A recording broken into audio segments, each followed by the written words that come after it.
বিয়ের বাড়ি থেকে টেনে হিচড়ে ঈশাকে নিয়ে যাচ্ছে ইয়াসির। শাড়ি সামনে মেয়েটা হাঁটতে হিমশিম খাচ্ছে, তবে সেদিকে ইয়াসিরের বিন্দু পরিমাণ ভ্রুক্ষেপ নেই। ঈশাকে হ্যাচকা টেনে গাড়িতে বসিয়ে নিজেও ঈশার পাশে বসে ঈশা বারবার বলছে, ইয়াসির ভাইয়া কি হয়েছে, এমন করছো কেন? ইয়াসিরের কাট কাট করে জবাব দেয়, তোকে কৈফিয়ত দিতে বাধ্য নই আমি। ঈশা থেমে যায়। ঈশা জানে মানুষটা হুটহাট রাগে না, নিশ্চয় কারণ আছে, আর সেই কারণটা সে হাড়ে হাড়ে জানে। চৌধুরী ভিলার গেটে গাড়ি থামা মাত্র আবারও ইয়াসির ঈশাকে টানতে টানতে ভেতরে নিয়ে এসে ঠাস করে ঈশার গালে এক থাপ্পড় বসিয়ে দিল। তোর কি লজ্জা নেই নাকি? বাড়ির মান সম্মান খেতে উঠে বসে লেগেছিস? ঈশা ঠায় দাঁড়িয়ে ইয়াসিরের দিকে তাকিয়ে, ইয়াসির প্রচণ্ড রেগে তার রক্তবর্ণ চোখ দিয়ে ঈশার দিকে তাকিয়ে। ঈশা অস্ফুট স্বরে কিছু বলতে যাবে, তার আগে ইয়াসির ঈশার গাল চেপে ধরে বলে, শাড়ি পরে বিয়ে বাড়িতে নাচানাচি করা নিশ্চয় সম্মানের ব্যাপার না? তার উপর বাড়ির একমাত্র মেয়ে বলে সবার আদরে আহ্লাদে হয়ে নিশ্চয় বাড়ি অসম্মান করা তোর উচিত না। কথা বল, কথা বলছিস না কেন? ঈশা ইয়াসিরের হাত থেকে ছোটার প্রয়াস চালাচ্ছে, ততক্ষণে চোখের জল বেয়ে ইয়াসিরের হাত পর্যন্ত পৌঁছে গেছে। ইয়াসির ঈশাকে ছেড়ে দেয়, একদম কান্না করবি না, আর এক ফোঁটা জল বের হলে একদম জ্যান্ত পুঁতে ফেলবো ঈশা, খবরদার। ঈশা ঢোক গিলে আবারও হিচকি তুলে, আবার বারবার হাত দিয়ে চোখের পানি আটকানোর প্রয়াস চালাচ্ছে। ইয়াসির আবার কটাক্ষ করে বলতে লাগে, ছোট মাকে ফোন দিচ্ছি, কীভাবে ম্যানেজ করবি তোর ব্যাপার, তবে ওইখানে গিয়ে বাড়ির মান সম্মান ডুবাতে আর যেতে দিচ্ছি না। ইয়াসির ফোন দেওয়ার সাথে সাথে ঈশার মা ফোন রিসিভ করে, বাবা কই তুই, কখন আসবি? ইয়াসির ঈশাকে ইশারা করে। ঈশা তিত্তির করে কেঁপে ওঠে, বলে, মা আমি ঈশা। ঈশার মা আলেয়া বেগম, তুই কোথায়? আর ইয়াসির?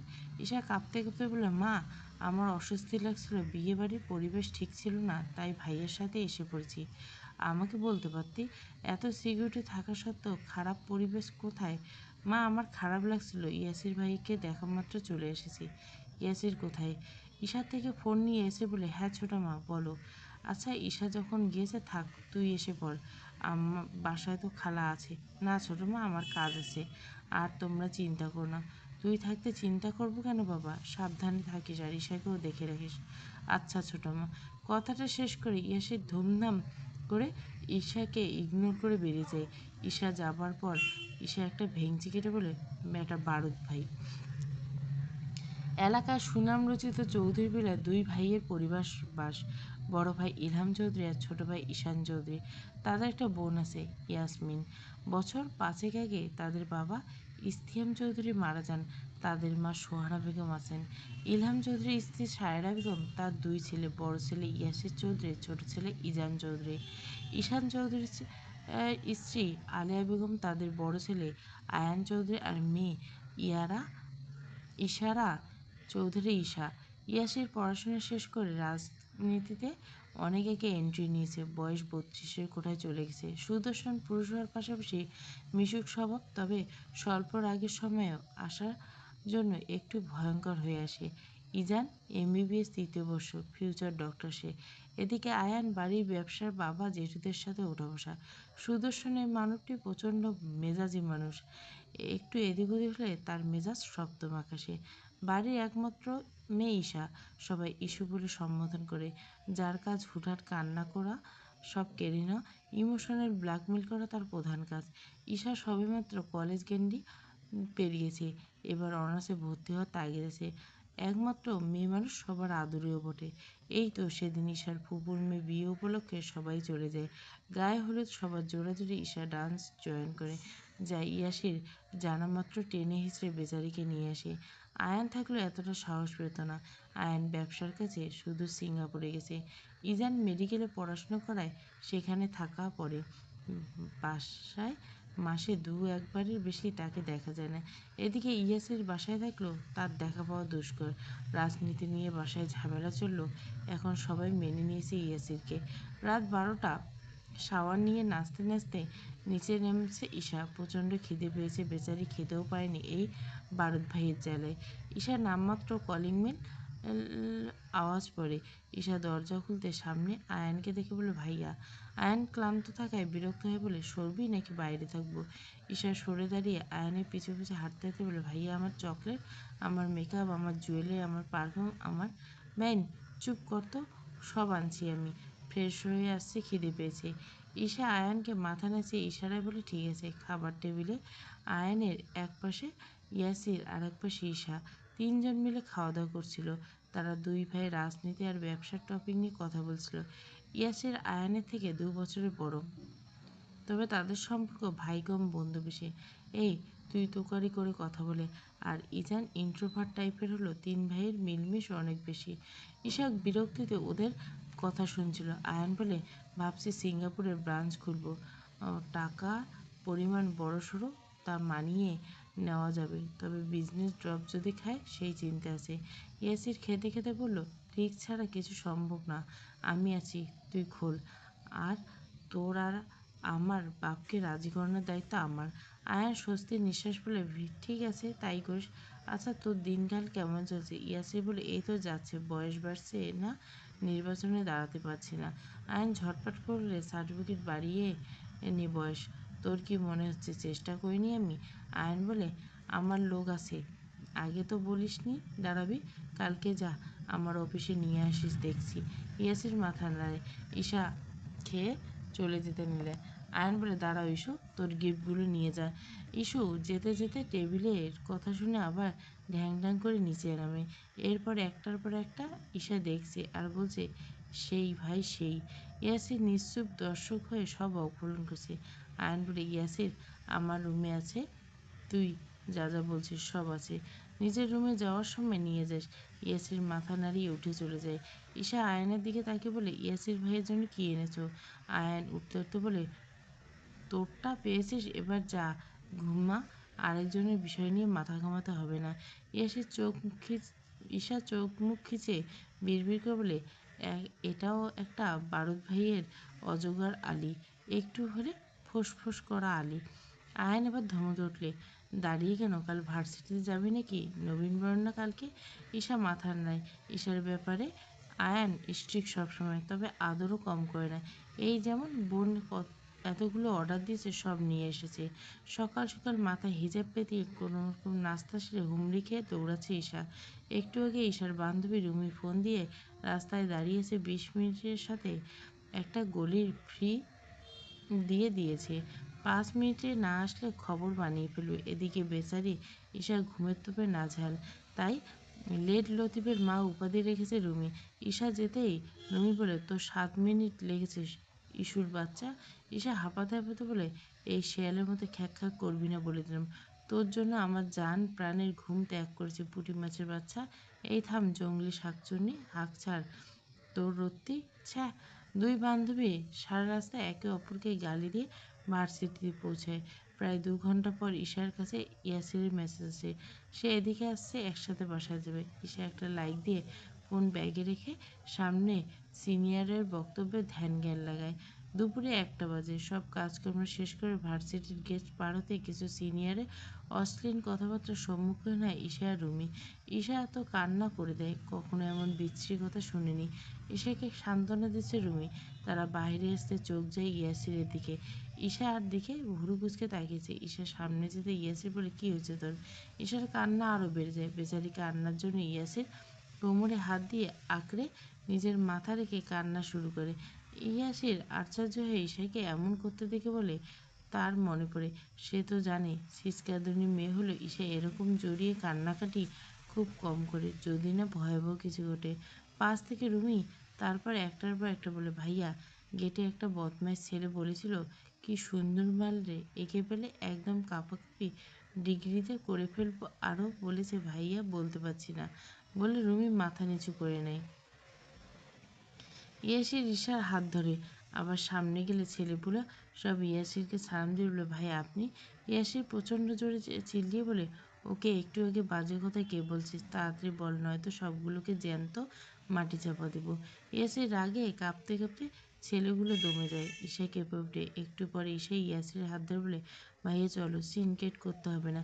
ইয়াসির ভয়ঙ্কর রেখে ঈশাকে থমকে বলে, এই তুই চুপ কর, তোর কাছ থেকে শিখতে হবে আমি কি করব না করব। ঈশার হাবভাব দেখে ইয়াসির ঈশাকে গাড়িতে রেখে আবার চলে আসে। ঈশা গাড়ির উইন্ডো দিয়ে দেখার চেষ্টা করলো, কিছু দেখতে পায় না, কারণ গেটের ভিতরে। খানিক বাদে ইয়াসির গাড়িতে উঠে পড়ে। এখনো কান্না করছিস কেন?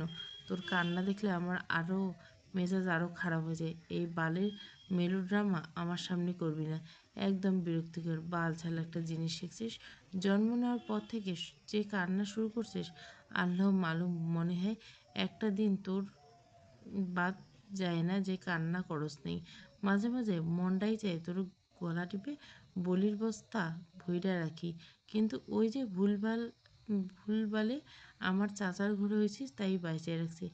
ঈশা হিচকি তুলে তুলে সব কথা হজম করছে, কারণ এখন কথা বলা মানে সিংহের গুয়ে আপনা আপনি গিয়ে বলা, আমাকে সিংহ ভাই, আমি আপনার খাবার হয়ে এসেছি, আমাকে চিবিয়ে চিবিয়ে খান। কি গিলে ফেলুন সিংহ ভাই। বিয়ে শেষ হওয়ার কালকে রাতে চৌধুরী ভিলে সবাই ফিরে এসেছে। এদিকে ভোর 5টায় ঈশার ঘুম ভেঙে যায়। কালকে বেচারি কান্না করতে পারেনি, তাই বাসায় ফিরে দুপুরের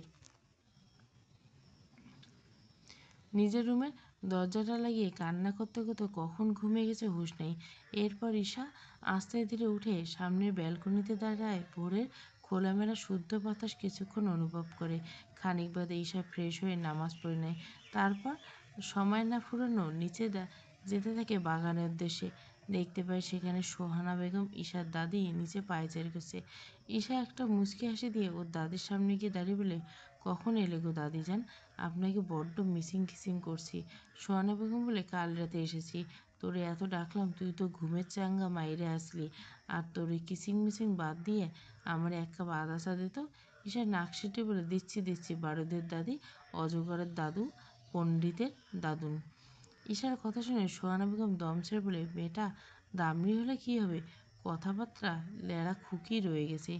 ঈশা আর সোহানা বেগম চা খাচ্ছিল, তখনই ইয়াসির রেডি হয়ে নেমে আসে। কোথায় যাবে? সোহানা বেগম নিজের প্রিয় নাতিকে দেখে বলে, কোথায় যাচ্ছিস এত সকাল সকাল? ঈশা ইয়াসিরকে দেখে বিড়বিড় করে বারুদের দিয়াশলায় কাঠির প্রয়োগ করতে যায়। তখনই সোহানা বেগম দাঁতে দাঁত চেপে ঈশা বলে, কি বিড়বিড় লাগাই দিছ, চুপ থাক। ইয়াসির নিজের চুলে হাত বুলোতে বুলোতে, ক্লাবে মিটিংয়ে যাচ্ছি দাদিজান, সামনের বছর নির্বাচনে দাঁড়াবো, দোয়া করবেন। সোহানা বেগম বলে, যেইখানে যা খেয়ে যাবি, এখানে একটু বস। ওই ইস্যু, যা নাস্তা নিয়ে আয়। ঈশা বম্বলের মতো তাকিয়েছে। সকাল সকাল তাকে কাজের মাসি বানিয়ে দিচ্ছে দাদি নাতি মিলে। ইয়েসে তখন বলে, সময় নেই দাদিজান, আজকে যাই। ও, তুই বস, ইস্যু দাঁড়িয়ে আছিস কেন? ঈশা চলে যায় রান্নাঘরের দিকে। দাদি নাতি মিলে কখন কি ঝাড়ি মারবে তার থেকে তাদের কথা শোনাই ভালো। ঈশা রান্নাঘরে গিয়ে সকাল সকাল নিচে আসার জন্য নিজেকে মনে মনে হালকা গালি দিচ্ছে। খানিক বাদে হালকা পাতলা কিছু নাস্তা নিয়ে এসে ঈশা ইয়াসির খেতে থাকে। তখন সোহান বলে, সাহেব বড় তো বেড়ে যাচ্ছে, বিয়ে কি করবি না?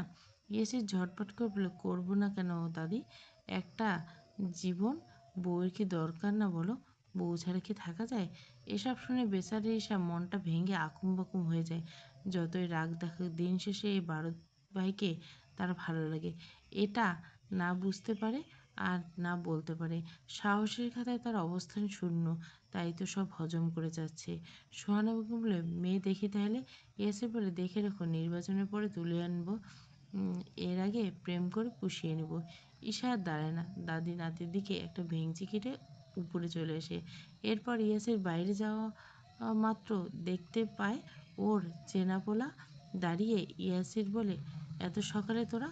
তখন চেলাপোলা সবগুলো একসাথে বলে, ভাই ওই মির্জা। আরেকজন বলে, আরে থাম, এটা পরে, ওটা বল।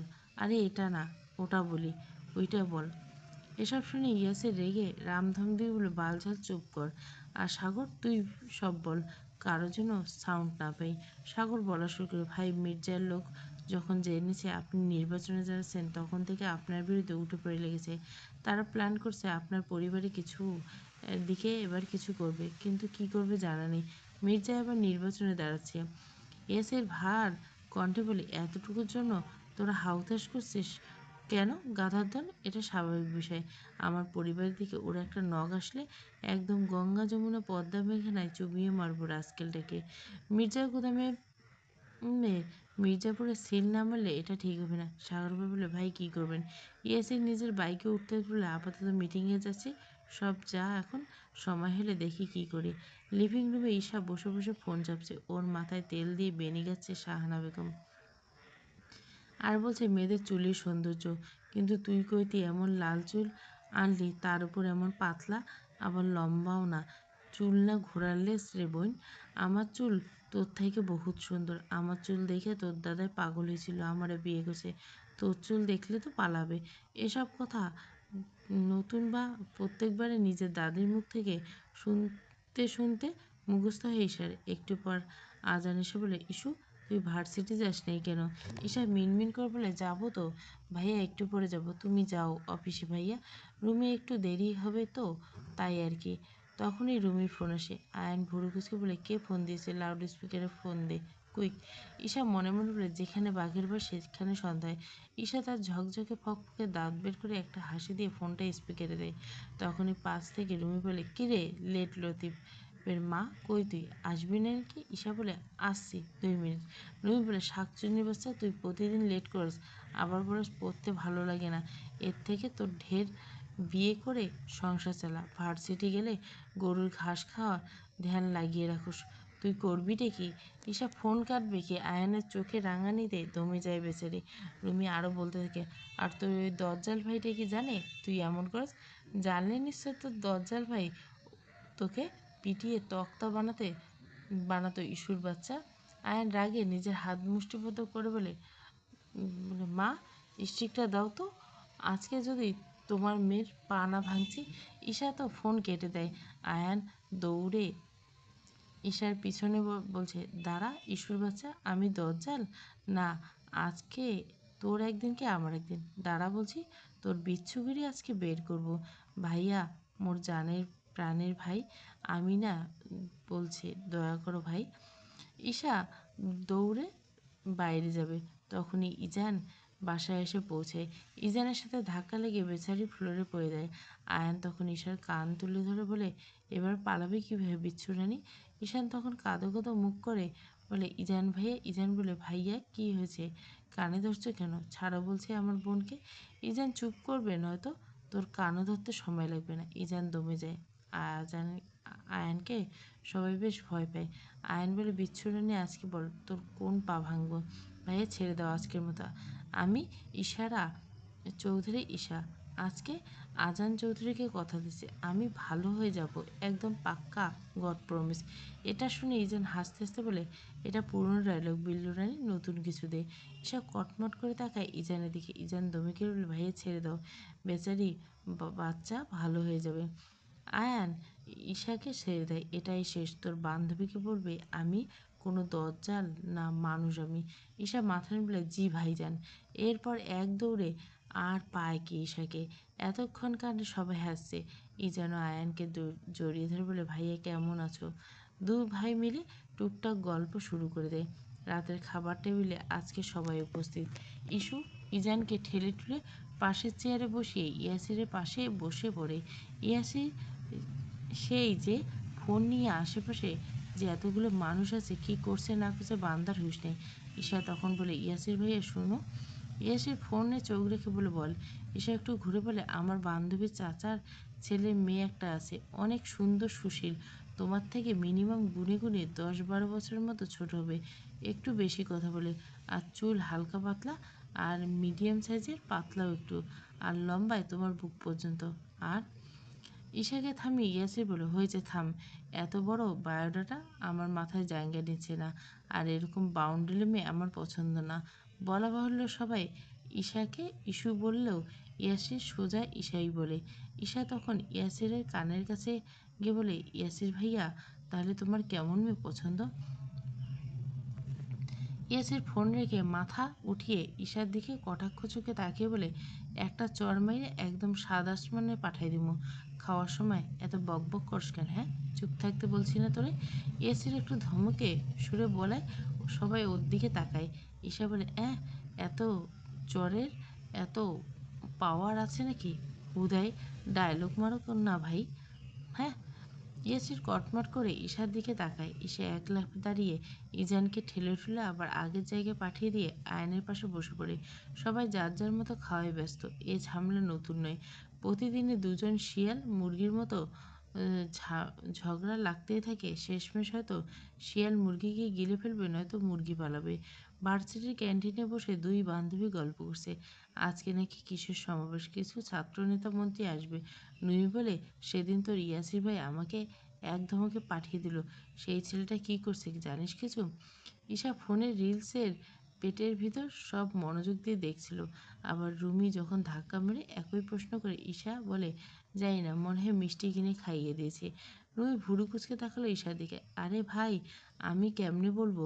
আমার এই গাড়ির ভিতর বস্তার মতো ফেলায় রাখছিল। বেটা দেখতে মাসুম, কিন্তু ভেতর ভেতর বিশাল বজ্জাত। তুই বল, আমার মতো এত সুন্দরী একটা মাইয়া তার আগে পিছু ঘুরে, সেটা কি নজরে পড়ে না? যাই হোক, বাদ দে। শুনছি বেটায় নাকি সাংসদে জয়ী টয়ী হয়েছে, মন্ত্রী হওয়ার ভূত চাপছে। রুমি বলে, তুই ইয়াসির ভাইয়েরা পছন্দ করস, ভালোবাসস, তার নামে আবার এমন কুমন্তব্য করস, বুঝলাম না এই কেসটা। ঈশা ফোন রেখে রুমির দিকে তাকিয়ে বলে, শোন, বেটায় লোহা দিয়ে তৈরি, এত সহজে গলবে না। যেদিন ওই বুড়ির বিয়ের কথা বলে সাথে সাথে রাজি হয়ে গেছে জানোস। কষ্টে মোর বুকটা ফাইটে গেছিলো। ওইদিকে বজ্জাত বেটা আমার হাতে নাস্তা খেয়ে আরেক বেটির বিয়ের স্বপ্ন দেখতেছে। রুমি হাসতে হাসতে বলে, দোস্ত, তুই এক কাজ কর, ইয়াসির ভাইয়ের সামনে প্রেমের গান গাইবি, তাহলে তোর প্রতি ফিলিংস আইয়ে পড়বো, মানে বুঝছস? ঈশা সব রেখে সিরিয়াস হয়ে বলে, সত্যি বলতেস? রুমি মাথা নাড়ে। তারপর ঈশা রুমি উঠে বেরিয়ে যাবে। দেখতে পায় ভার্সিটি গেছে ইয়াসের সাথে কতগুলো চেলাপোলা দাঁড়িয়েছে। গায়ে সাদা পাঞ্জাবি জড়ো সুঠাম দেহ বেশ ফুটছে। বরাবরের মতো চুলগুলো সেট করে চকচক করছে। ঈশা এক ধ্যানে তাকিয়ে থেকে, বুড়ো হলে সামথিং সামথিং ব্যাপার আছে তো। রুমি ঈশার মাথায় বাড়ি মিলবে, ন্যাকা ষষ্ঠী, বাড়ি চল। ঈশা বলে, দোস্ত আমি যাই, ইয়াসির ভাইয়ের কপালে ঘাম একটু মুছে দিয়ে আসি। কি বলিস পুঁটি মাছ? রুমি নাক সেটে বলে, ধ্যাত, তুই গেলে তোর গালটাকে টসটসে টমেটো বানিয়ে দিবে, শালি ঘসিটি বেকুম। ঈশা লজ্জায় ভান ধরে বলে, নিশ্চয় চুমু দিয়ে না, তাই না কটকটির মা? রুমি বিরক্তি হয়ে বলে, চুমু না ছাই, সাথে আমি রামধোলাই চল বলছি। ঈশার হাত ধরে রুমি আর ঈশা চলে আসে। ঈশা ইয়াসের সামনে কথা বলতে বলতে গেটে এক পলক চোখ যায়। পেছন থেকে ঈশাকে চিনতে সময় লাগে না, তবে বেশি পাত্তা না দিয়ে নিজের কাজে মনোনিবেশ করে। রাস্তায় প্রচণ্ড বৃষ্টিতে ঈশা আর রুমি একটা দোকানের ছাউনিতে এসে দাঁড়ায়। রুমি বিরক্ত হয়ে বল, এই কাঠফাটা রোদ, বৃষ্টি আসলো আর সময় পেল না, মরার বৃষ্টি। ঈশা বলে, তোর বাড়িতে তো দেখাই যাচ্ছে এক দৌড়লে মারলে যাবে, আর আমি? রুমি বলে, না না, তোকে রেখে যাব নাকি, এর চেয়ে গল্প বেশ। একটু পর ইয়াসির কোথা থেকে ভিজতে ভিজতে ওদের সামনে এসে দাঁড়ায়। ঈশা হকচকে সামনে বলে, আরে হবু মন্ত্রীমশাই। ইয়াসির ভুরু কুচকে পেছনে ঘুরতে দেখে ঈশা। ইয়াসির আবারও বলে, আরে বাড়ির পেতনিটা যে। ঈশা মুখ ভেঙচে বলে, আমার মতো সুন্দরী মেয়ে দেখছো তুমি? ইয়াসির দম ছেড়ে বলে, এসব কথা বলিস না, রাস্তাঘাটের মানুষ পাগল বলবে, যেই না চেহারা, নাম তার পেহারা। ঈশা ইয়াসিরের কাছে গিয়ে বলে, একটু মিলাও দেখো। বলে ঈশা ইয়াসিরের হাত ধরে নিজের হাতের পাশে এনে বলে, দেখছো, তুই কই আর আমি কই, আগে আমার লেভেলে আসো, তারপর আমার সাথে যুদ্ধে করো মিস্টার ধমকপন্থী। ইয়াসিরের গায়ের রং উজ্জ্বল শ্যামলা, বেশ চকচকে। ইয়াসিরকে তাতে মানে। অন্যদিকে ঈশা, আয়ান, ইজান সবাই ফর্সা। ইয়াসির নাকি তার দাদার মতো হয়েছে, সেই তাই তো সোহানা বেগমের আহ্লাদের নাতি। এদিকে ইয়াসির একটানে হাত সরিয়ে বলে, ধলা তো কি, এই দেখ ঈশা। রাস্তার দিকে ইয়াসির আঙ্গুল তাক করে একটা কুকুরের দিকে ঈশা তাকায়। ইয়াসির বলে, ওই দেখ, ধলা কুত্তা হয়ে, এই বলে হাসতে শুরু করে। ঈশার আগে ইয়াসির থেকে সরে রুমির পাশে দাঁড়িয়ে বলে, দেখলি কত বজ্জাত। রুমি বলে, আমি যাই, বৃষ্টি কমছে, তুই প্রেম কর, বেস্ট অফ লাক বান্ধবী। এই বলে ধীরে ধীরে বৃষ্টির মধ্যে রুমি দৌড় মারে। ইয়াসির বলে, বৃষ্টি কম আছে ঈশা, চল আমরাও দৌড় লাগে। ঈশা এক লাফে ইয়াসিরের পাশে দাঁড়িয়ে বলে, ভাইয়া ঠাডা যদি পড়ে? ইয়াসির নিজের কপালে হাত রেখে বলে, আল্লাহ যেন তোর মাথায় ফেলে, আমি এখন বিয়ে করিনি, আমি আর মরার চাই না। ঈশা বলে, তো আমি করছি নাকি? ইয়াসির বলে, তুই বাচ্চা, বিয়ের ফিলিংস হয়নি, তুই মরলে সমস্যা নেই। ঈশা কিছু বলবে তার আগে ইয়াসিরে ঈশার হাত টেনে এনে বলে দৌড় লাগা। ইয়াসির আর ঈশা বৃষ্টিতে হালকা দৌড়াতে শুরু করছে। বেচারি তখন ইটের সাথে হোঁচট খেয়ে মুখ থুবড়ে পড়ে। ইয়াসির ঘুরে ঈশাকে রাস্তায় জমে থাকা পানিতে পড়তে দেখে জোরে জোরে হাসে। ঈশা সেখানে বসে কান্না করতে করতে বলে, তুমি আমাকে ফেলে দিয়েছো, এটা ঠিক না। ইয়াসির কোমরে হাত রেখে আস্তে আস্তে, বেশ হয়েছে, আল্লাহ যা করে একদম ঠিক। ইয়াসির এবার ঈশাকে টেনে তুলে দেখে পায়ের গিরা থেকে রক্ত বের হচ্ছে।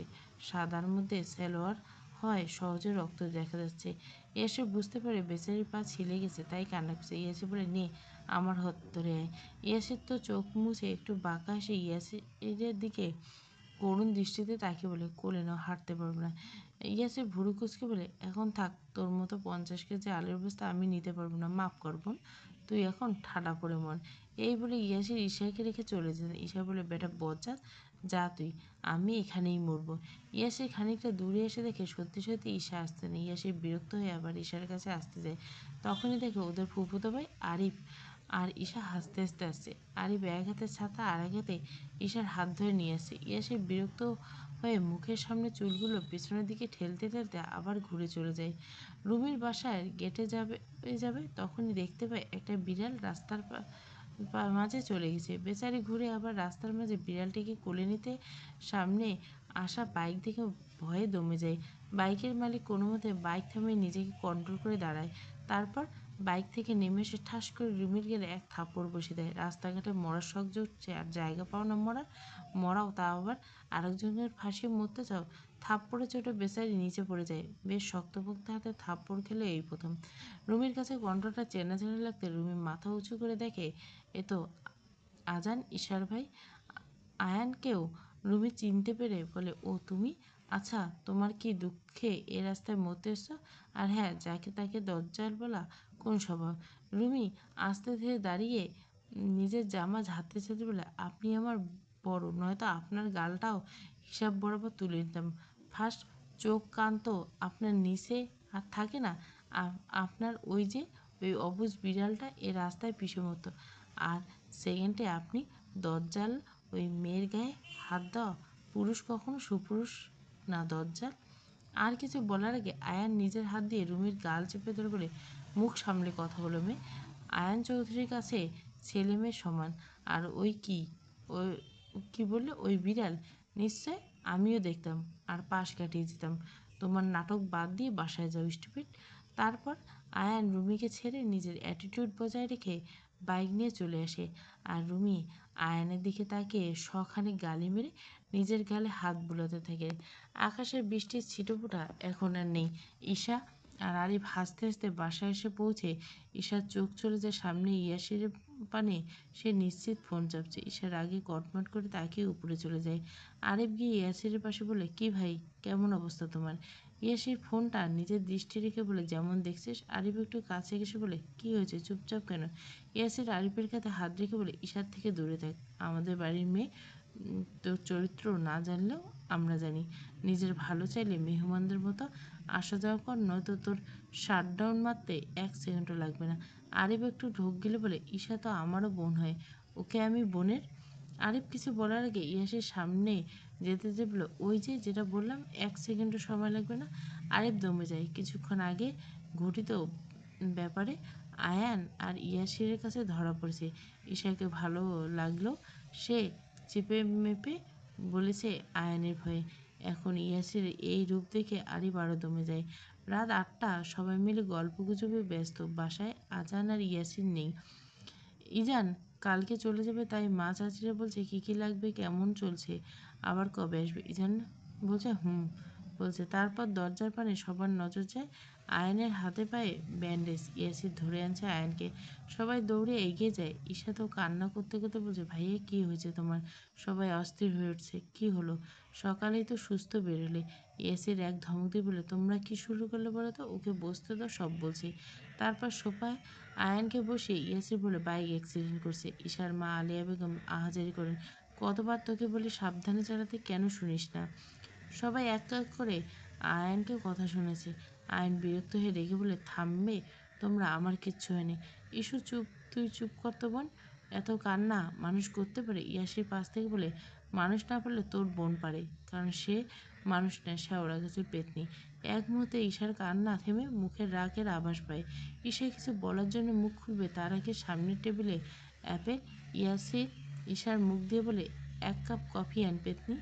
আয়ান বলে, আমার জন্য আনিস, আমি রুমে যাচ্ছি। ইজান ধর একটু। এরপর সবাই আজানকে নিয়ে চলে যায়। আজান হাত পা ছিলে গেলেও মারাত্মক কোনো ব্যথা লাগেনি, শুধু পায়ে আঘাত লেগেছে। কফি বানাতে ঈশা বলে, আমাকে পেতনি বলে বারুদের ভাই, বাচ্চা শকুনের বাপ আমাকে। বলতে বলতে বানানো কফির দিকে নজর পড়তে ঈশা বাঁকা হাসি বলে, চান্দু, এবার তোমাকে আমার থুতু গিলাবো, বুঝো কেমন লাগে। ঈশা ট্রেতে 2 কাপ কফি নিয়ে সামনে ঘুরে একটানা সত্যি সত্যি থুতু মেরে হাসতে হাসতে উপরে চলে যায়। তারপর আজান রুমে ভালো কফিটা দিয়ে ইয়াসির রুমের উদ্দেশ্যে পাবড়ায়।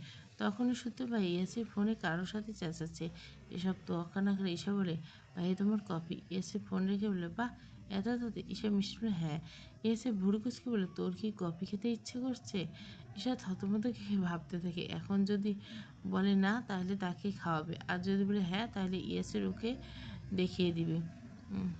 তাই মিনমিন করে বলে, নিজের জন্য বানাইনি ভাইয়া। ইয়াসির বলে, কোনো ব্যাপার না বোন, আমি শাওয়ারে যাব, তুই আমারটা খা। ঈশা ঢোক গেল, না না, আমি খাবো না।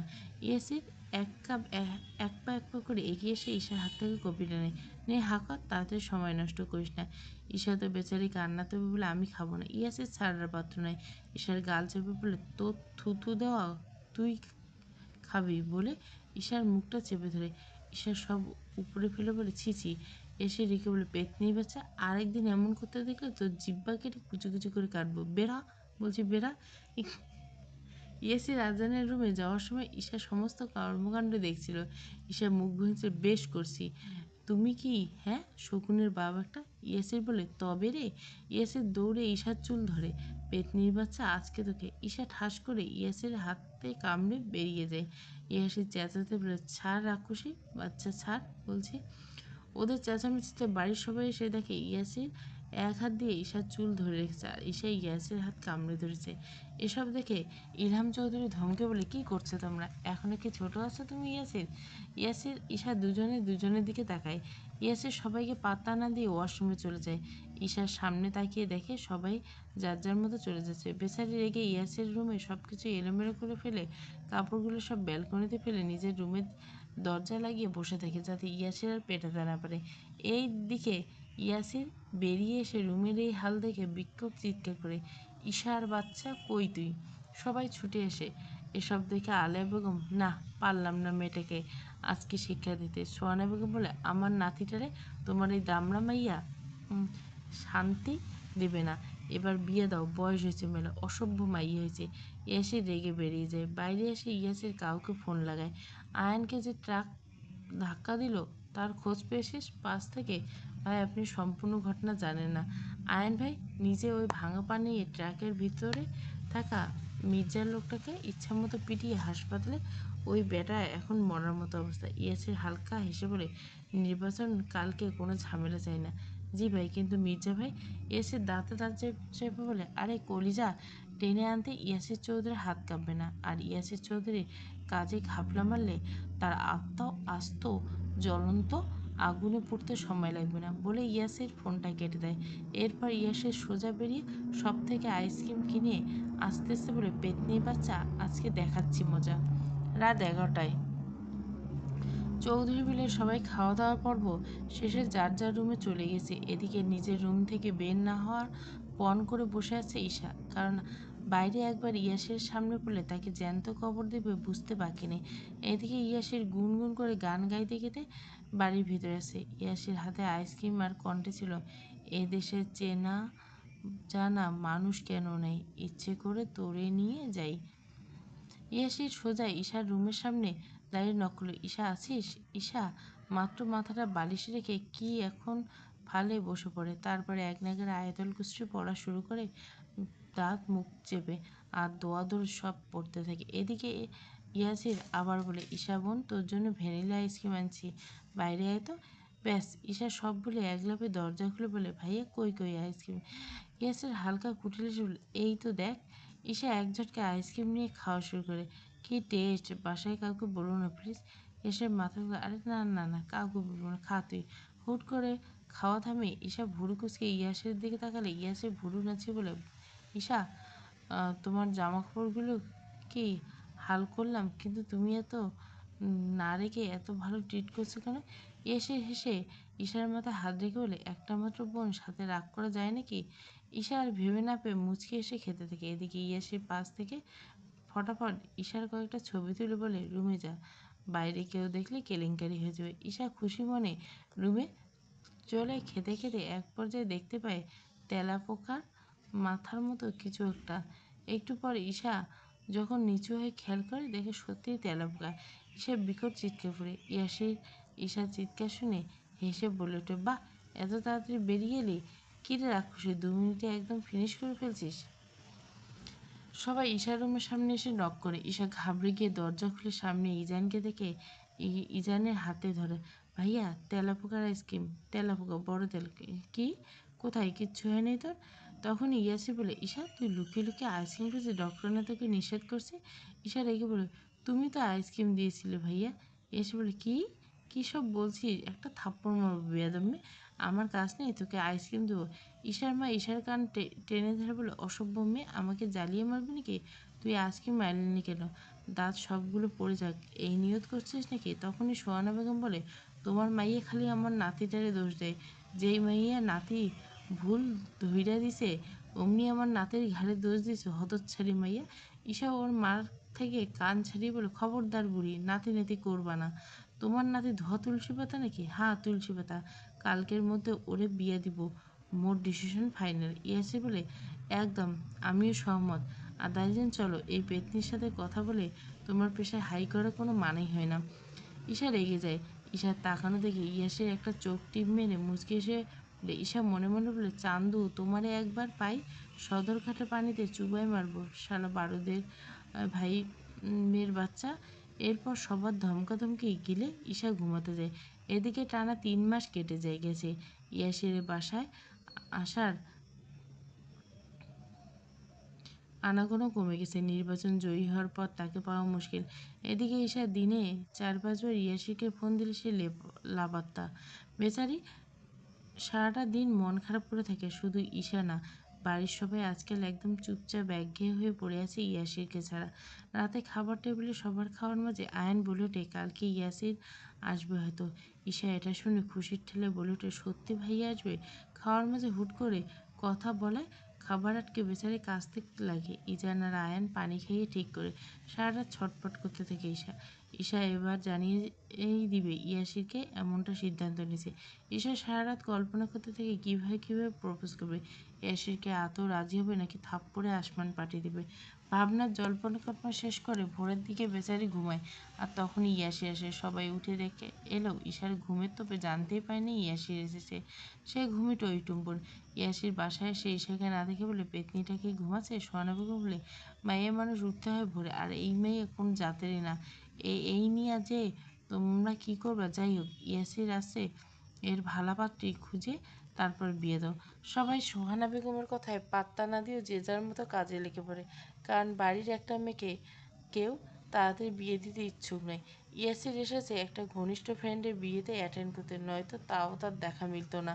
এইসব নিয়ে আয়ান আর ইয়াসির কথা বলছে। বাইরে ইয়াসিরের আশা একটু শোরগোল হয়েছিল। ঈশা ঘুম ঘুম অবস্থায় উঠে বসে দেখে 7টা। ঈশার ঢুলু ঢুলু পায়ে এগিয়ে এসে আয়ানের রুমের সামনে দাঁড়িয়ে ইয়াসিরকে দেখে চোখ মুখ ডলতে ডলতে, ভাইয়া তুমি এসেছো? ইয়াসির আর আয়ান ঈশাকে দিকে তাকায়। ইয়াসির খানিক বাদে জোরে চিল্লিয়ে বলে, তোর বোন সত্যি পেতনি প্রমাণ পেলে? আর এই পেতনি খবরদার কাছে আসবেন, সর শেওড়া গাছে যা। ঈশা হকচকিয়ে বোঝার চেষ্টা করে ইয়াসির কী সব বলছে। একটু পর সামনে আয়নায় নিজেকে দেখে বুঝতে পারে ওর চুলের যা অবস্থা। নিজেই এক পলক ঘাবড়ে গিয়ে দৌড়ে বেরিয়ে যায়। যতই হোক, ক্রাশের সামনে এমন অবস্থা থাকলে এ জন্মে আর প্রেম হবে না। সকাল সকাল নাস্তার সময় ইয়াসির বলে, আজকে বিকেলে যাব, তোমরা কেউ? ঈশা উসফুক হয়ে বলে, আমি যাব। ইয়াসির ভুরুকুচকে বলে, কই যাবি? ঈশা তো নিজেও জানে না, শুধু জানে ইয়াসির যেখানে যাবে সেও সেখানে যাবে। ঈশা মিড়মিড় করে, তুমি না বললে সেখানেই তো যাব? ইয়াসির বলল, আমার বন্ধুর বিয়ে, তুই যাবি কী করতে? ঈশা উপায় না দেখে সবাইকে নিজের দিকে তাকিয়ে থাকতে বলে, বাসায় থাকতে থাকতে বিরক্ত লাগছে, কিছুতেই মন বসছে না, তাই বললাম না নিলে যাব না, এত সিরিয়াস হওয়ার কী আছে বলে রাগে একটা ভাব নিয়ে খেয়ে উঠে আসে। সবাই অবাক হয়ে, কি মেয়ের এত ছটফট করা মেয়ের এমন রাগ দেখাচ্ছে কেন? আয়ন বলে, ইয়াসির ওকে নিয়ে যা ভাই, সত্যি তোর সাথে ঝগড়া করতে করতে একেবারে চুপ হয়ে গেছে, না খায় ঠিক মতো, না নিজের যত্ন নেয়। কী হলো কে জানে, একটু বিয়েতে অ্যাটেন্ড করলে হয়তো ঠিক হবে। ইয়াসির বলে খাওয়ায় মনোযোগ দেয়। বিকেলবেলায় ঈশার খুশি দেখে কে, হলদে রঙা শাড়ি পরে ফিটফাট হয়ে নিচে নেমে এসে সবাই হা করে তাকিয়েছে। মেয়েটা এমনি সুন্দর, তার উপর সাজুগুজু করলে চোখ ফেরানো দেয়। ইয়াসির এক পলক তাকে ঝটপট করে বলে, আসলে আজকে পেতনির সম্পূর্ণ রূপটা নিচে চা লাগছে না, না জানি কত স্ট্রোক করবে। ঈশা নিজের কপালে সামনে চুলগুলো সরিয়ে স্টাইল করবে, ইস্যু বলে কথা, যার রূপের আগুন সবাই ফিদায়। ইয়াসির নাক মুখ কুচকে বলে, পেতনি বলে কথা, সবাই আক্কা পাবে সোজা। ইয়াসের কথায় পাত্তা না দিয়ে ঈশা লক্ষ্য দেখে ইয়াসের সে সাদা পাঞ্জাবিতে আছে, সবসময় এমন নজর কাড়া লাগে। ঈশা বলে, তুমি কি তোমার গার্ড ফাট নিবে ভাইয়া? ইয়াসে বলে, চল তুই, ওসব তো দেখতে হবে না। ইয়াসে সবাইকে বাই বলে ইয়াসের সাথে বেরিয়ে যায়। ভাইয়া বাইক নাও। ইয়াসের বলে, তোকে নিয়ে বাইকে অসম্ভব, তারপর বোন কম বউয়ের তকমা লাগবে। ঈশা বলে, তো? ইয়াসের ভুরু কুচকে ঈশার দিকে তাকাতে বলে, ঈশা বলে, চলো মানে দেরি হয়েছে।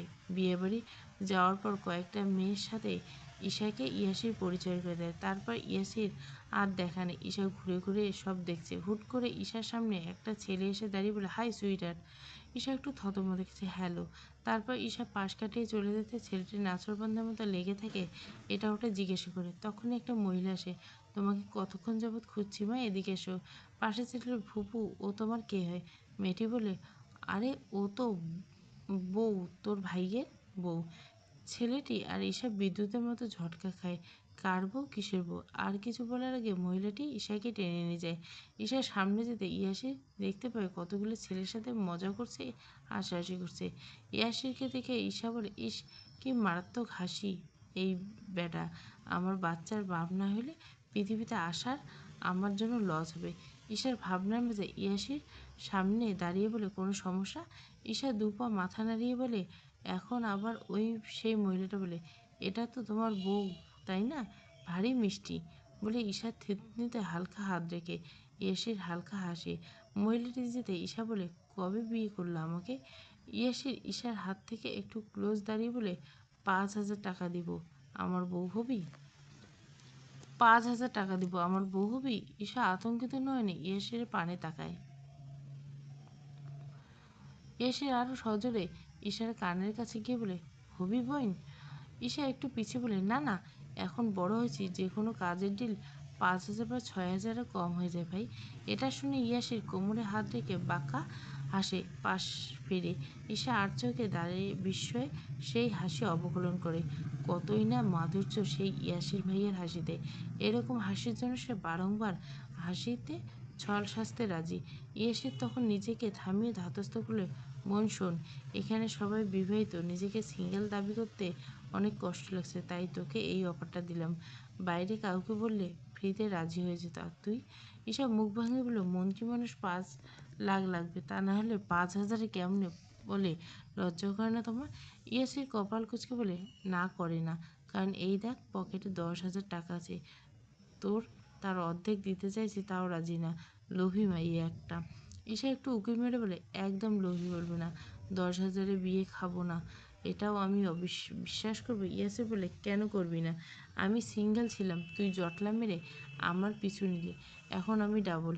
একটা দম্পতির বিয়ে খেতে সর্বোচ্চ 5-10 হাজারের বেশি দেয় নাকি? আমি মন্ত্রী হওয়ার দারুণ বন্ধুকে একটা বাইক গিফট করেছি, সাধারণ পাবলিক হলে তো ফ্রিতে ফ্রিতে চলে আসলাম। ঈশা ভুরু কুচকে বলে, আচ্ছা এই ব্যাপার? ইয়াসির মাথায় বলে, ঈশা ফার্স্ট বইন বইন করবা না। ইয়াসির বিরক্ত হলে, তো কি বউ বউ করবো? ঈশা বলে, করো। ইয়াসির বমির ভান ওয়াক থু, তোর মতো পেতনি কার কপালে আছে কে জানে। ঈশা বলে, বাদ দাও, যার কপালে থেকে আগে টাকা বের করো। ও তোমার বিশ্বাস নেই? ইয়াসির পাঞ্জাবির পকেট থেকে টাকা বের করে ঈশা ছো মেরে টাকাটা নিয়ে নেয়। সেখান থেকে একটা 1,000 টাকার নোট বাড়ি বলে, এই নাও। ইয়াসির বলে, এই পেতনি বাচ্চা, 5,000-এর বলছি, বাকিটা দিই। ঈশা বলে, আরে জামাই সব তো বউয়ের, তোমার কপাল ভালো, 1,000 দিলাম।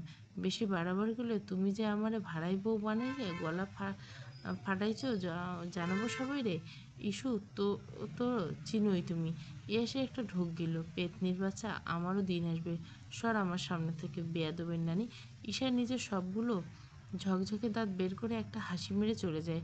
রাতের দিকে হলুদের প্রোগ্রাম শেষ অবস্থায় একজন গেস্ট আসবে, সবার নজর তার দিকে।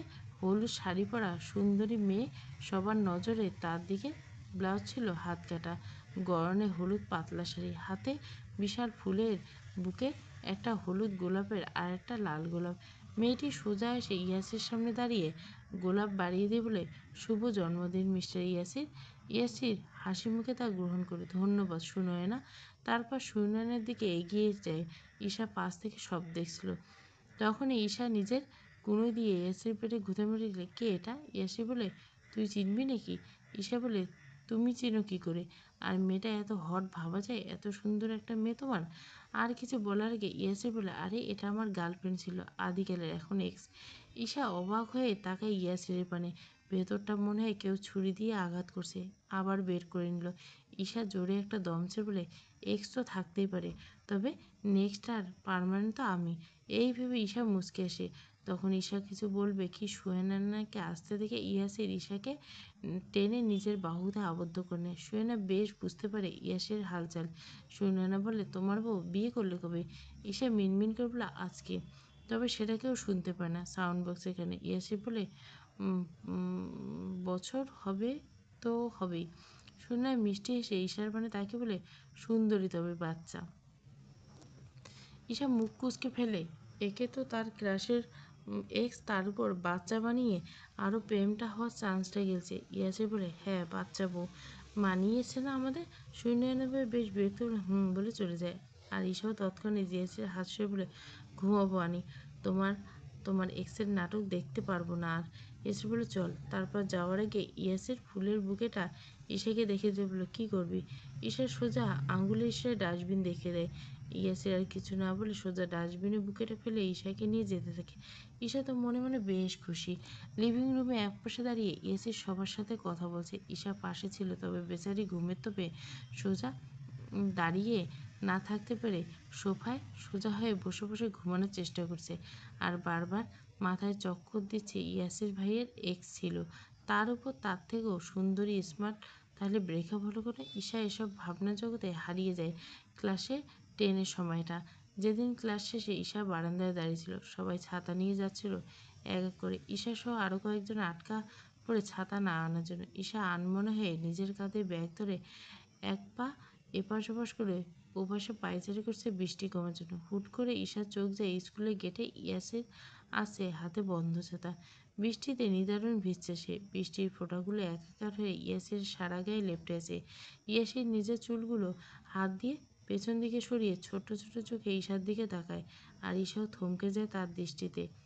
কয়েক মিনিটের চোখাচোখি এসে ঈশার মনে পড়ে সেই ভয়ঙ্কর প্রেমের সূত্রপাত হচ্ছিল সেদিন। সারা রাস্তায় ঈশা শুধু ইয়াসিরের সেই চোখ দুটো অবকলন করছিল। না, স্বাভাবিক কিছু না। আর 5টা স্বাভাবিক মানুষের মতো চোখ হলো ইয়াসিরের কাছে যে চোখগুলো হয়ে উঠছিল নবপ্রেমের দোলায়, যার গহীনে শুধুমাত্র নিজের জন্য প্রেম খোঁজার প্রয়াস সে চালাচ্ছিল। তবে তা অস্তিত্বহীন, তা তার অজানা নেই। কথায় কিংবা সত্যের একটা পুরুষ একটা মেয়ের দিকে কী নজরে তাকায় তা যে কোনো মেয়ে মুহূর্তে ধরে ফেলে, কোনটা ভালো লাগার দৃষ্টি আর কোনটা বাজে। তবে ইয়াসিরের কাছ থেকে ঈশা সেরূপ কিছুই পায়নি। ইয়াসির সবসময় ঈশাকে বোন হিসেবে দেখে এসছে, তা সে জানে। কখনো নিজের জন্য আলাদা অনুভূতি কিংবা ভালো লাগার জায়গা খুঁজে পায়নি ইয়াসিরের দিক থেকে। তবে সে চায় আর প্রতিনিয়ত চেষ্টা করে ইয়াসির তাকে নিয়ে ভাবুক আর আলাদা নজরে দেখুক। এসব ভাবনা, জল্পনা কল্পনা কোনোটাই বাস্তবতা আসেনি, আসবে কিনা তারও অজানা। খানিক বাদে ইয়াসিরের ডাক।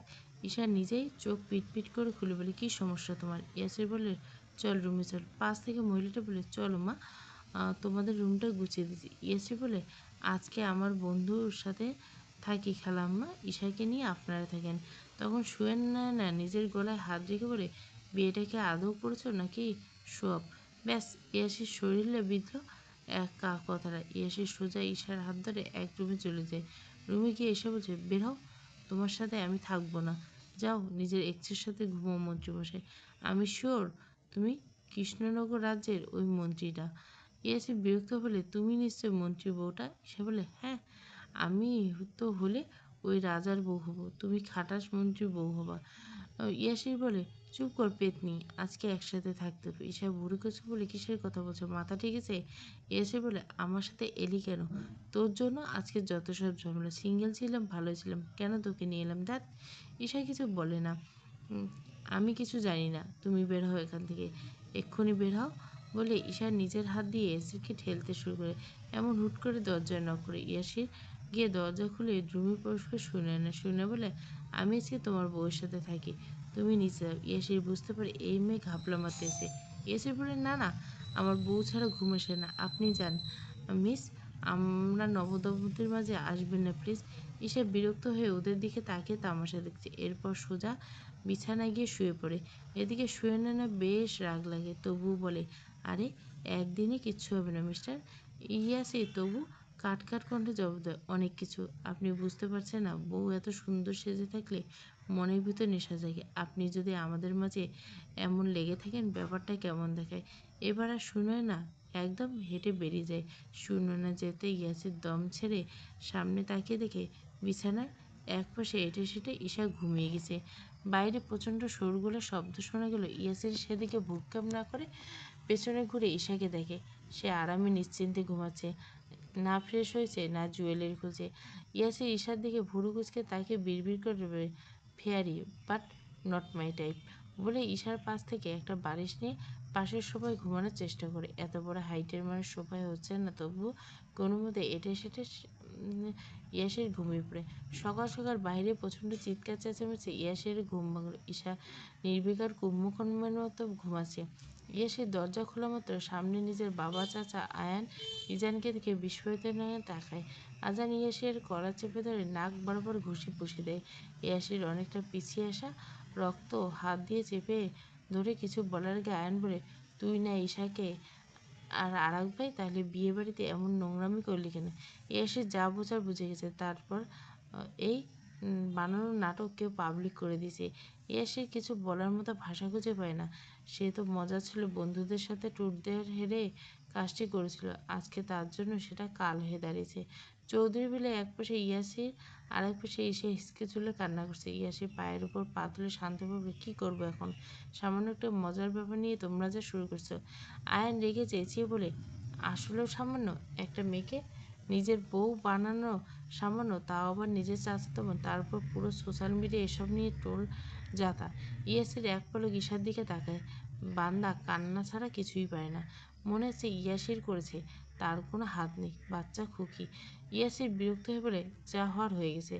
ইলহাম চৌধুরী তখন গর্জে ওঠে, ঠিক বলছো, যা হওয়ার হয়ে গেছে, যা মান সম্মান চলে গেছে। তোমার এই তামাশা বাড়ির মেয়ের ভবিষ্যৎ তো নষ্ট করতে পারি না, না তোমার ভবিষ্যৎ, তবে বাড়ির মান সম্মান ফিরিয়ে আনার জন্য আমি কঠিন থেকে কঠিনতর হতে পারি।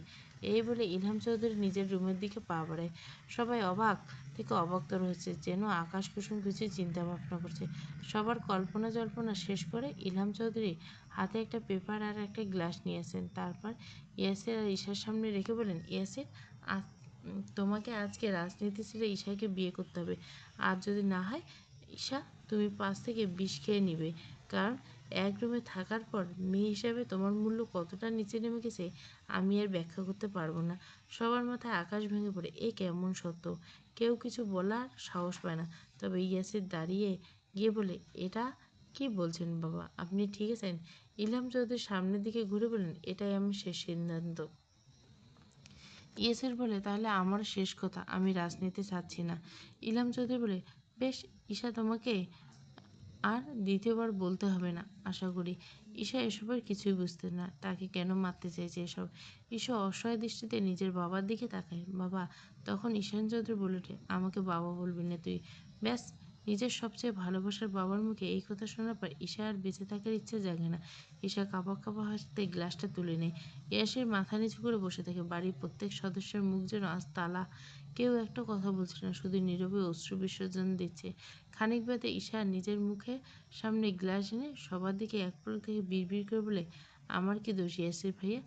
ঈশার বলা কথাটা ইয়াসের বুকে বিঁধে বোকা ঈশা মনে করছিল তার মনে এই কথা, এটা বাইরে কেউ শুনেনি। এরপর ঈশা ঠোঁট চুইয়ে খাওয়ার আগে ইয়াসের একটানে গ্লাস ছুঁড়ে নিচে ফেলে দেয়। তারপর কষিয়ে ঈশাকে একটা চড় মেরে, মরার এত তাড়া কেন? তবে সারাদিন না খাওয়া বেচারি এক থাপ্পড়ে সবাই জ্ঞান হারিয়ে পড়ে যায়। তখন ইয়াসির সামনে থাকা ফাইলে সিগনেচার করে বলে, আমি আমার রাজনীতি চালাম আর ঈশাকে বিয়ে করতে রাজি।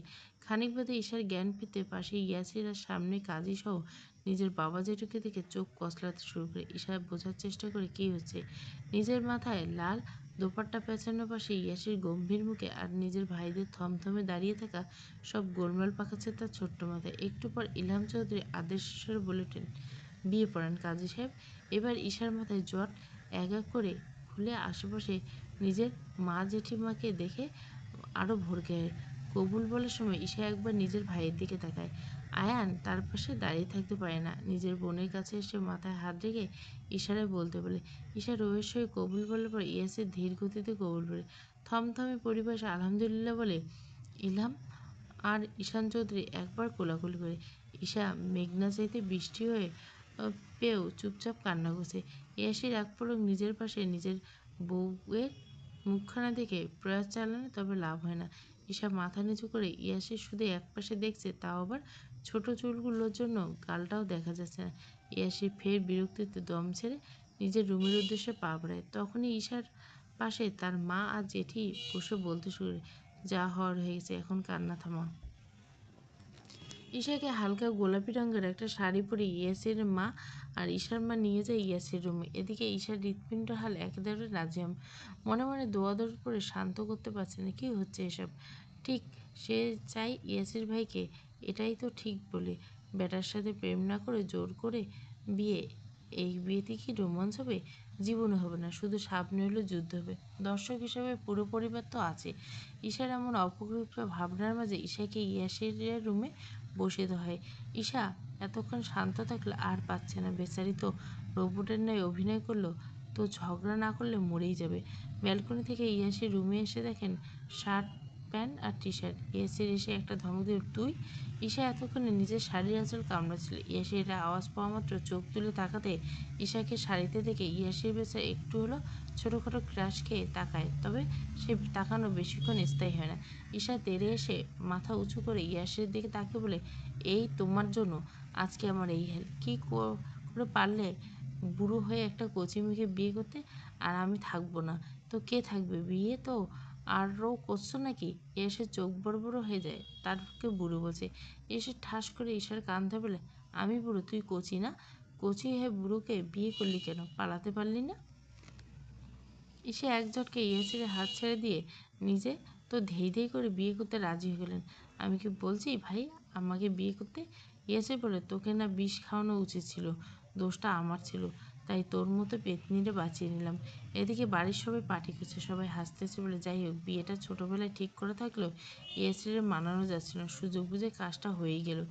ঈশান চৌধুরী নিজের ভাইয়ের দিকে তাকিয়ে বলে, ভাই বিষের বদলে কী এনেছিলেন? ইলহাম চৌধুরী খেতে খেতে জবাব দিল, ওটা পানি ছিল, আর কি আনবো? আয়ান বলে, জেঠু তুমিও পারো বটে, আমি ভাবিনি আমার আইডিয়াটা সবাই এত ভালো করে ফলাবে। তখন ইলহাম চৌধুরী বলে, তোমার ভুল ধারণা আছে। আর আয়ান, তোর প্ল্যান তোর ভাই সবই জেনে গেছে। বিয়ের আগ মুহূর্তে ইয়াসির সব আমাকে বলেছে। এবার এটাও সত্যি, এসবে সত্যি মান সম্মান যাবে, এর জন্য সে বিয়েটা করেছে। আয়ান কেসে উঠে বলে, রাজনীতি ছাড়ানো তোমার কথা ছিল জেঠু। ইলহাম হাসতে হাসতে বলে, সবটাই সম্পূর্ণ ওদের মিল হলেই হলো, নয়তো সামনে হলে যুদ্ধ বাকি জন্মটা দেখতে দেখতে পার হয়ে যাবে। সবাই আরেক দফা হেসে খেতে শুরু করলে। এদিকে ঝগড়া শেষে ঈশা ঘুরে বিছানার দিকে যেতে যেতে বলে, তো তোমার বউ হয়ে গেছে, যাই হোক, তুই তোকারি বাদ দিয়ে মাথা টিপে দাও তো জামাই, আর মাথাটা ভীষণ ধরেছে, এদিকে এসো, জামাই বউয়ের সেবা করো, আসো আসো। এসে যেন আকাশ থেকে পড়লো। কি মেরে বাবা! ইয়াসিরের মেজাজ ধরে যায় বিগড়ে। ঈশাকে ধেয়ে এসে ঈশাকে বলে, মাথা থেকে শুরু করে পা পর্যন্ত সবটাই টিপে দিচ্ছি। বাসরাতে বাসর কমপ্লিট করে নিয়ে আগে। ঈশা তো এতক্ষণ আরামে বিছানায় শুয়েছিল। ইয়াসিরের কথা শুনে এক লাফে উঠে উঠে, কি বলছো? লজ্জা সব নেই নাকি আমি তোমার? ইয়াসির ঈশার মুখের কাছে এসে বলে, বউ আমার এখন বলেন বউ কি করতে হবে? ঈশা একটা ঢোক গিলে বলে, দূরে যাও দূরে যাও। ঈশার হাবভাব দেখে ইয়াসের একটু মজা আর একটু কাছে এসে যেতে ঈশা ইয়াসেরকে এক ধাক্কা মেরে সোজা ফ্লোরে ফেলে দেয়। আর ইয়াসের নিচে পড়ে মাগো বলে চিৎকার করে। ঈশা উঁকি মেরে ইয়াসিরকে দেখতে গিয়ে দেখে ইয়াসের তার দিকে রেগে তাকিয়েছে।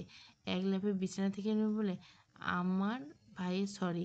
এসে দাঁতে দাঁত চেপে বলে, তবে রে তোর নিকুচি মারি পেতনি বাচ্চা, আজকে তোকে কে বাঁচাবে বলে ইয়াসির ঈশাকে ধরতে ছুট লাগায়। ঈশা বিছানার একপাশে তো ইয়াসের রাগ করে। ঈশা বারবার বলছে, ভাইয়া বুঝি নাই, সরি ভাইয়া, আমি ইচ্ছে করে মারিনি জামাই, সরি জামাই। ইয়াসির বলছে, তোর সরি তোর কাছে রাখ, আজকে তোকে শ্মশানে না পাঠালে আমি ইয়াসির চৌধুরী ওরফে ঈশার জামাই না। ঈশা মুখ ভেঙচে বলে, ইস আমার জামাই। ইয়াসির বলে, দাঁড়া, জামাই নাকি দেখাচ্ছি। ঈশা এক দৌড়ে পেছনে আর ঈশার শাড়ির আঁচল ধরে টানতে ঈশা চিৎকার করে ওঠে। সবাই হুড়মুড়িয়ে খেয়ে দরজা ধাক্কাতে থাকে। এসব দেখে ইয়াসির ঈশাকে ছেড়ে দেয়। ঈশা এক দৌড়ে দরজা খুলে ইজানকে সামনে থেকে বলে, ভাইয়া আমাকে বাঁচাও। সবাই ইয়াসিরের দিকে তাকিয়ে, ইয়াসির বেচারা কী করবে? সেও দৌড়ে আজানকে ধরে বলে, ভাই আমাকে বাঁচা, আমি এই পেতনির সাথে থাকবো না, আমাকে এক ধাক্কায় বিছানা থেকে নিচে ফেলে দিছে। ঈশা চোখ মুছে বলে, কেন ফেলেছি ভাইয়া জিজ্ঞাসা করো। আয়ন প্রশ্নবোধক দৃষ্টিতে ইয়াসিরের দিকে তাকাতে ইয়াসির দমে যায়। কি বলবে এখন? এই মেয়ের লজ্জা না থাকলে তার তো আছে, সে তো বড়। ঈশা তখন আর সুযোগ পেয়ে বলে, বলো বলো কেন ফেলেছি। ইয়াসির নিজেরকে খুব অসহায় লাগছে। একটা বাচ্চা মেয়ে যে কিনা তাকে নাকে দড়ি দিয়ে ঘোরাচ্ছে। তখনই ইয়াসির বাঁচাতে আসে সোহানা বেগম। ভিড় ঠেলে সামনে এসে সোহানা বেগম হাঁকছে বলে, কী হয়েছে? এই বাউন্ডারি মাইয়া আবার কি করছে? কই আমার নাতি? ইয়াসের জন্য আত্মায় প্রাণ ফিরে পেল। ইয়াসের তখন আর না দাঁড়িয়ে সোজা নিজের দাদিকে জাপটে ধরে, দাদি যান এই পেতনি আমার ঘাড়ে তোমার কেন ঝুলাই দিলা? সোহানা বেগম কটমট করে ঈশার দিকে তাকে বলে, স্বামীরে সালাম করছো? তোরে তো বলছি বিয়ের পর স্বামীর সব। ইয়াসির বলে, সালাম না চাই, ঝগড়া মহিলা জানো না, আমারে ধাক্কা মাইরে ফেলাই দিছে এই পেতনি। ঈশা কিছু বলতে যাবে তার আগে সোহানা বেগম আবার গজে উঠল, চুপ থাক মাইয়া, আর একটা কথা শুনতে চাই না, যা তো। সব রাত 2টো বাজে, উম, উম, 2টা। তারপর ইয়াসিরের দিকে তাকিয়ে আবার বলে, আর নাতি, তোরে এই মাইয়া আবার কিছু করে আমারে বলবি। ঈশা কটমট করে তাকায়, তোমার নাতি যদি তখন কিছু করে? সোহানা বেগম নিজের চশমা ঠেলে বলে, আমার নাতি কেমন আমার জান আছে, সব নষ্টের গোড়ায় তুই থাকস, বুঝি না মনে করছে। এই বলে সোহানা বেগম সামনের দিকে এগিয়ে যায়। ঈশা রেখে ইয়াসিরের দিকে তাকায়। ইয়াসির জন্য হাসি থামছে না, ঠোঁটের কোনায় উপচে পড়ছে। আজান ইয়াসিরের উদ্দেশ্যে বলে, বোন আমার ছোট, তাই বলে গাধার মতো খাটাবি না কিন্তু, মানবো না, ছেড়ে দেব না। ইয়াসির ঈশার হাত টেনে ধরে ভেতরে এনে বলে, শালার মতো থাক, দুলাভাইয়ের কেমিস্ট্রি ক্লাসে তোর না আসাই ভালো, যা বেটার, ফুট। বলে সবার মুখের উপর ইয়াসির দরজা বন্ধ করে দেয়। আয়ান আর ইজান স্তব্ধ হয়ে বোকা বনে যায় দুজনে দুজনের দিকে। এদিকে ইয়াসির বলছে, দেখ ঈশা, তোর যা ইচ্ছা কর বোন, আমি কিছু করবো না, তাও এমন ঘেউ ঘেউ করিস না। ঈশা কোমরে শাড়ি গুঁজে বলে, কিসের বোন বোন করতেছে? আমার বিয়ে করে বউ আমি, আর ঘেউ ঘেউ মানে? তুমি কি আমাকে ইনডাইরেক্টলি কুত্তা বললা? ইয়াসির বিছানায় গা হেলিয়ে দিতে বলে, ইনডাইরেক্টলি না ডাইরেক্টলি বললাম। ঈশা রেগে দাঁতে দাঁতে বলে, তুমি একটা কুত্তা, তোমার 14 গোষ্ঠী কুত্তা। ইয়াসির শান্ত বলে, হা বোন, আমার 14 গোষ্ঠীতে তুই আছে, সেই ঘুরে ফিরে তুই। ঈশা তড়িঘড়ি করে বলে, চুপ থাকো। ইয়াসির ঘুরে শুয়ে পড়তে যতই হোক ঝগড়া তো জিতেই গিয়েছে, আর কথা বলে কী লাভ। একটু পর ঈশা বিরক্ত হয়ে ইয়াসির সামনে দাঁড়িয়ে বলে, আমার খারাপ লাগছে, ঝগড়া করতে চাই না, আমি কোথায় ঘুমাবো? ঈশা চোখ মেলে নিজের 2 হাত বাড়িয়ে বলে, আমার বুকে। ঈশা চোখ বড় বড় করে অবাকে বলে, কি? ইয়াসের হাত ভাঁজ করে নিজের বুকে রেখে বলে, এত বড় একটা বিছানা, তোর জায়গার অভাব পড়ছে তাই বললাম। ঈশা বিরক্ত হয়ে বিছানার একপাশে শুয়ে পড়ে। ইয়াসির একটু ঘুরে ঈশাকে এক পলক দেখে বুঝতে পারে হয়তো সত্যিই খারাপ লাগছে, নয়তো ঝগড়াটা মেয়েটা এত তাড়াতাড়ি ঝগড়া শেষ করে দিল। ইয়াসির একটু করে নিজের হাত ঈশার কপালে রাখা মাত্র এগিয়ে নেয়। ঈশার কপালে হাত রাখা মাত্র ঈশা এক লাফে উঠে বলল, ছি ছি, তোমাকে আমি ভালোবেসেছিলাম, তোমার তো চরিত্রে সমস্যা আছে। ইয়াসির ভ্যাবাচাকা খেয়ে থাপ্পড়ে দাঁত ফেলে দেবো। সারাদিন কুচিন্তা মাথায় থাকে নাকি? ঈশা বলল, আমাকে তোমার ছোট মনে হয়, আমি বুঝি না তোমার মতলব। কট খেয়ে বিয়ে করছে বলে ফায়দা তুলবেন মিস্টার। ইয়াসির একটানে ঈশাকে বিছানায় ফেলে, চুপ, একদম চুপ, আমাকে মাফ কর বোন, আমার শিক্ষা হয়েছে, গুড নাইট। ঈশা আর কিছু না বলে চুপচাপ শুয়ে পড়ে। সকাল সকাল আজান বেরিয়ে গেছে। সামনে ঈদ হওয়ার দরুন ইজান ছুটিতে বাসায় রয়েছে। সবাই নাস্তার টেবিলে বসে গোল মিটিং করছে। ইজান প্ল্যান করছে যেভাবে হোক স্বপ্নেলের সম্পর্কে মিষ্টিমধুর করে যাবে। বাড়ির সবাই যেন মিশনে নেমেছে। ইজান সবাইকে বলছে, এইভাবে করতে বুঝেছো তোমরা? সবাই মাথা নেয়। এদিকে ফ্লোরে কম্বল মুড়ি দিয়ে ঘুমাচ্ছে ইয়াসের, আর ঈশা পুরো বিছানায় নিজের শাড়ি আর হাত পা দিয়ে আটকে রেখেছে। একটু পর পর অবশ হয়ে যাওয়া মতো অবস্থায় ইয়াসের পিট পিট করে চোখ মেলে তাকায়। নিজের অবস্থান বুঝতে পেরে ইয়াসের রেগে উঠে দাঁড়িয়ে দেখতে পায় পুরো বিছানা দখল করে রেখেছে তার সদ্য বিবাহিত বউ। ইয়াসের ঘুমের ঘরে ঈশাকে দেখে বাঁকা হাসে। আমাকে ফ্লোরে পেয়ে আপনি শান্তিতে ঘুমাবেন ফেয়ারি গার্ল? তা তো আর ইয়াসির চৌধুরী হতে দিচ্ছে না। এরপর ইয়াসের সোজা ওয়াশরুমে গিয়ে এক বালতি ঠান্ডা পানি এনে ঈশার সামনে দাঁড়িয়ে বলে, 1 2 3। বলার সাথে সাথে সমস্ত ঠান্ডা পানি ঈশার গায়ে ঢেলে দেয়। ঈশা ঘুম ছেড়ে হাঁপাতে হাঁপাতে উঠে বসে। ইয়াসের জোরে জোরে হাসতে শুরু করে। ঈশা রেগে তাকায় তার দিকে, আর বুঝতে বাকি নেই। ঈশা চিল্লিয়ে বলে, এটা কি ধরনের বেয়াদবি ভাইয়া? ইয়াসির বলে, স্বপ্ন ছিল বউয়ের কপালে চুমু দিব ঘুম থেকে উঠে, কিন্তু হাই কপালে বউ না পেতনি জুটে, তাই তো পানি ঢালতে হলো। তুই কিছু মনে করিস না বোন, আমার ভাগ্য খারাপ। ঈশা রেগে বালির ছুরি মেরে, রেখে নেব তোমাকে বেটা শয়তানের নানা সরো। ইয়াসির বলে, কি বললি? ঈশা ওয়াশরুমে যেতে যেতে বলে, কানে সমস্যা নাকি বেটা দামড়া বুড়ো? ইয়াসির কিছু বলবে তার আগে ঠাস করে দরজা লাগিয়ে দেয়। ইয়াসির দাঁড়িয়ে ঠোঁট কামড়ে হাসতে থাকে। রেস্টুরেন্টে আয়ান বসে, সামনে কিছু একটা ব্যবসায়ী, তাদের সাথে ডিল করতে আয়ান এখানে বসা। কথাবার্তার মাঝখানে আয়ানের ফোন আসলো। আয়ান উঠে সামনের দিকে এগিয়ে যায়। একটু পরে রুমি চলে আসে, আর আয়ানকে দেখে রুমির জন্য দম ফিরে পায়। যদিও আয়ানকে ভয় পায়, তবুও প্রাণপ্রিয় বান্ধবীর মিসিং ব্যাপারটা জন্য সাহস নিয়ে ডেকে বলেন, আয়ান ভাই শুনছেন? আয়ান নির্বিকারে ফোনে কাউকে ঝাড়ি মারছে। সেটা দেখে রুমি আরও ঘাবড়ে যায়। একে তো বেটা ধমকের উপর ধমক, তার উপর কথা বলার আগে ধমকটা সুর তুলে বেচারির হাল বেহাল। রুমি তারপর একটু এগিয়ে গিয়ে ডাকতে যাবে কি আয়ান সরাসরি রুমির দিকে তাকায়।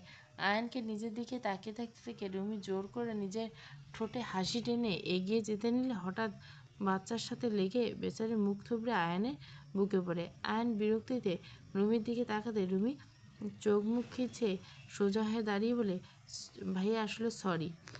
আয়ান রুমির কথা ইগনোর করে সামনে চলে যায়। রুমি একটু সাহস নিয়ে বলে, ভাইয়া কিছু কথা ছিল। তারপর রুমি আয়ানের সামনে দাঁড়িয়ে বলে, ঈশার কি হয়েছে? আয়ান কাট জবাব দেয়, বিয়ে হয়েছে, বাসায় গিয়ে জেনে নিও। তারপর পিছন থেকে একটা ছেলে বলে, তুমি রুমি রাইট? আর এটা? রুমি সোজা আয়ানের হাত ধরে বলে, এটা আমার বয়ফ্রেন্ড, আপনাকে আমি বিয়ে করতে পারবো না মিস্টার, বাবা বলছে তাই আসলাম, বুঝেছো? ছেলেটা ওদের দিকে এক পলক তাকিয়ে বেরিয়ে যায়। রুমি তো হাত পা কাঁপা শুরু হয়ে যায়, কারণ অবস্থা এমন, জমের মুখে সামনে এসে নিয়ে কেলেঙ্কারি। রুমি আস্তে ধীরে চোখ তুলে আয়নের দিকে তাকাতে দেখে আয়ান রেগে ফায়ার হয়ে এক্ষুনি তাকে জ্যান্ত পুড়িয়ে ফেলবে। আয়ান এক ঝটকায় নিজের হাত ছাড়িয়ে নেয়। ভবিষ্যতে এসব কেসের জন্য লোক হায়ার করবে, যাকে তাকে নিয়ে এসব ড্রামা করা মোটেও ঠিক না। রুমি মাথা নাড়ায়। বাড়ির নতুন বউদের সকাল সকাল মিষ্টি জাতীয় কিছু বানানোর একটা প্রচলিত চৌধুরী ভিলাতে। সেই স্বরূপ ঈশাকে মা জেঠিরা মিলে রান্নাঘরে পাঠিয়ে দেয়। বেচারি রান্না জানে না এমন না, তবে মিষ্টি জাতীয় কী বানাবে সেরকম কিছু না কখনো বানায়নি। মনে মনে ইয়াসিকে গালি লাগলো, কেননা ইয়াসি যদি তাকে বিয়ে না করতো তবে আজকে এখানে আসতে হতো না। এখনও কারো কাছে হেল্প নিলে ইয়াসিরে টিটকারি শুনতে হবে, সাথে তার দাদি তো আছে। তখনই ঈশার চোখ যায় নিজের ফোনের দিকে। ফোনটার সাথে থাকা ঈশার মুখের হাসি রেখা থামলো। সাথে সাথে রুমিকে ফোন লাগায়। এরপর রুমি সারেগামাপা শুরু করার আগে ঈশা বলে, একদম চুপ, সব গালি শুনবো। আপা এখন মিষ্টি জাতীয় কিছু আইটেম বল, রান্না করব, পরে তোর গালি শুনবো, গড প্রমিস। আগে আমাকে বাঁচা। রুমি আমতামতে বলে, আমি তো জীবনে কিছু জানি না, এক কাজ কর, সেমাই জাতীয় কিছু দেখে নে। ইস, আমি পারবো না। রুমি বলে, আরে বলত, আমি ল্যাপটপ দেখছি আর বলছি। ঈশা মাথা নাড়ে। রুমি কথাবার্তা সেমাই রেডি করে ঈশা বলে, রুমি সেমাই তো লাল হয়ে গেছে, রুমি বলে, আরে ইয়ার তুই রান্না করছিস, মজা হবে নিশ্চিত। ওটা লাল কালারের ম্যাটার না। তোর জামাইকে খাওয়াবি, বেটা তোকে কষ্ট দিয়েছে না? ঈশা বলে, ঠিক আছে, আর একটু মরিচের গুঁড়ো অ্যাড করি, শুধু জামাই না পুরো বাড়ির সাথে লোককে খাওয়াবো। আর শোন, রাখছি, তোর পরে কথা হবে। ইএসের বোর্ড মিটিংয়ে যাবে, অনেক ঝামেলায় রেগে আছে সবটাতে। সাদা শার্টগুলো সেট করে হাতে আকাশি রঙের ব্লেজার কোট একদম মডার্ন এন্ট্রি নিয়ে নিচে নামলো। ঈশা শ্যামাই মুখে সবার বিশাল এক হাসি নিয়ে উপস্থিত। ইয়াসির ধমক দিয়ে কিছু বলতে গিয়ে পিছনে তাকিয়ে দেখে বাড়ির পুরো জনগোষ্ঠী তাকিয়েছে।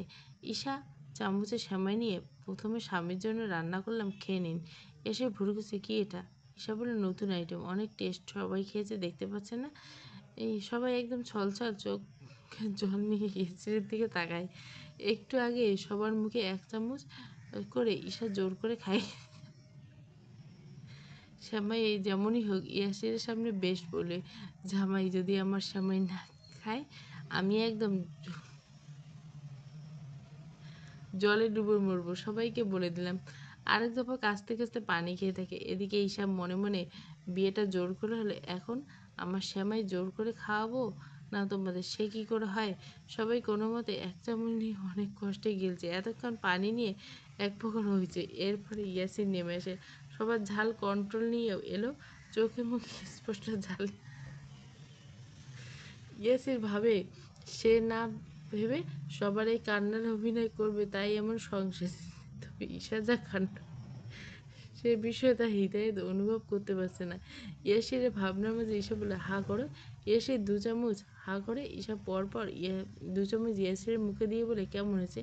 এতক্ষণ বাড়ির সবাই চুপ থাকলে ইয়াসির খাওয়া মাত্র সবার ঝালে পানি পানি করতে থাকে। আর ইয়াসির দৌড়ে পানির দিকে ছুটে যায়। সবাইকে এলোপার থেকে ছুটতে দেখে ঈশা হাসতে হাসতে গড়াগড়ি খাচ্ছে আর বলছে, এত নিদারুণ রান্না। ইশারায় চৌধুরী ঈশা একদম ফাটিয়ে দিচ্ছে। সবাই পানি পানি করছে, মানে পানি পানি গান প্লে করলে মন্দ হয় না। এরপর ঈশা সাউন্ড বক্সে ইউ ইউ হানি সিংয়ের গানটা অন করে আবার গানের সাথে চিল্লিয়ে বলে, আজ ভুল হে। ঈশার নাচের সাথে ইয়াসির এসে ঈশার সামনে রেগে থাকে। ঈশা সেদিকে ভ্রুক্ষেপ না করে ইয়াসির হাত ধরে নাচতে শুরু করে। সবাই এক এক করে ঝাল মিটিয়ে আসতে থাকে। সবাই ঈশার পাগলামি দেখে প্রচণ্ড রেখেছে। এদিকে ইয়াসির এতক্ষণ চুপ থাকলে হুট করে ঈশাকে পাজাগুলো করে তুলে নিয়ে যেদিকে সবাই হা করে তাকিয়ে থাকে। ঈশা বলছে, কী করছে? ইয়াসির বলে, বউয়ের আদর কম পড়ছে, তাই তো ঝাল খাইয়ে বুঝালো, তাই আদর করতে নিয়ে যাচ্ছি। ঈশা ঢোক গিলে বলল, কি? রাগে অনুরাগে প্রথম পর্ব, ছোট গল্প, 3 পর্বের গল্প কন্টিনিউ দেব।